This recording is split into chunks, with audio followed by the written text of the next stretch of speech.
Remember the pitch we were sold a couple of years ago? Artificial intelligence was supposed to build a frictionless utopia. It promised us infinite creativity, total efficiency, and perfect digital connection at the push of a button. But that's not exactly how it played out. Instead of embracing automation, people are pushing back, hard. Across the internet, users are experiencing profound digital exhaustion, responding to AI-generated content with visceral frustration and outright fury. We're seeing major brands stumble right into this backlash.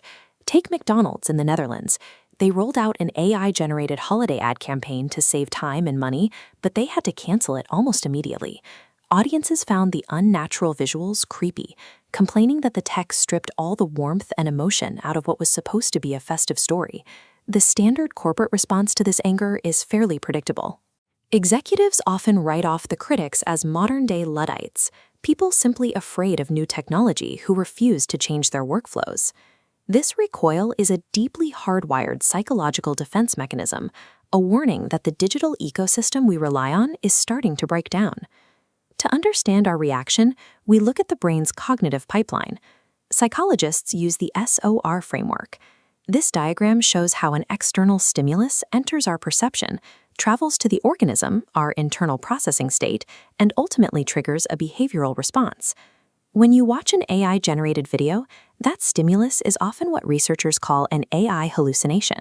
These are the subtle visual anomalies, an extra finger, impossible physics, or jagged movements that deviate from how the real world operates. The moment your eyes catch those errors, your brain flags the data as corrupted. That corrupted data then hits the organism stage, creating severe psychological friction. Because the image looks almost human but not quite right, it plunges the viewer straight into the uncanny valley. This is a state of cognitive dissonance that causes visceral, physical eeriness and discomfort. That discomfort forces a rapid behavioral response. First, your brain recognizes that it's being tricked. Once that happens, your internal metric for perceived realism instantly collapses. You can't separate realism from credibility. As soon as the illusion of reality breaks down, your perceived trust in the content flatlines entirely. You don't just dislike the video, you actively suspect the motives of whoever showed it to you. Physiologically, human beings are not built to view visual inconsistencies as harmless technical glitches. We are hardwired to perceive them as deliberate, untrustworthy threats. If our brains aggressively reject these visual anomalies, why are so many brands still eager to use them? The answer is simple economics. In corporate boardrooms, the pursuit of cheap, infinite scale overrides basic human psychology.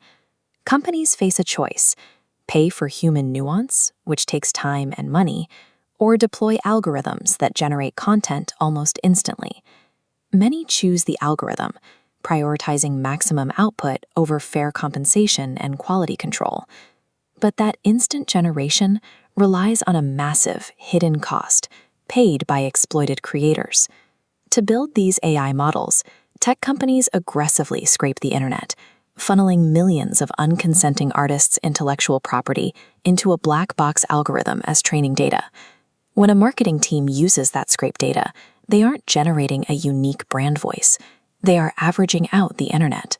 The result is an emotionally flat output, failing to connect with an audience expecting genuine character. You see this disconnect vividly in culture-driven industries like luxury fashion. High fashion relies on a specific human-driven aesthetic, like this sheer black polka dot design. Handing that identity over to a prompt generator cheapens the artistry that made the brand valuable in the first place. It creates a massive contradiction. When an organization claims its core values are human-centric and authentic, but operates by distributing stolen, automated content, creating a permanent, unbridgeable trust gap with their audience. Now, zoom out past the individual brands and look at the entire digital ecosystem. We must ask what actually happens when cold automation completely overtakes genuine human interaction at a global scale. Researchers call this the dead internet theory. It's the idea that the web is becoming dominated by non-human activity, with bots talking to bots in an endless, echoing feedback loop. This environment didn't appear by accident. Social media platforms design their algorithms to commodify our attention. prioritizing raw engagement metrics and viral reach over genuine human connectivity. The consequence is a thoroughly homogenized web. Meaningful human authenticity is being completely drowned out by a relentless flood of algorithmically generated slop. What was once a vibrant, messy space for actual human connection has been hollowed out. It is rapidly transforming into a cold, automated void designed strictly to harvest corporate revenue. The consumer backlash is entirely logical. People hate being tricked by technology. Even with the backlash, the economic pressure to automate remains real. When a competitor can use these tools to produce results faster and for a fraction of the cost, staying static becomes a liability. Refusing to adapt guarantees that a business will be outcompeted by agencies operating at an asset scale for next to nothing. The solution requires an operational shift. AI must be an assistant, not the decision maker.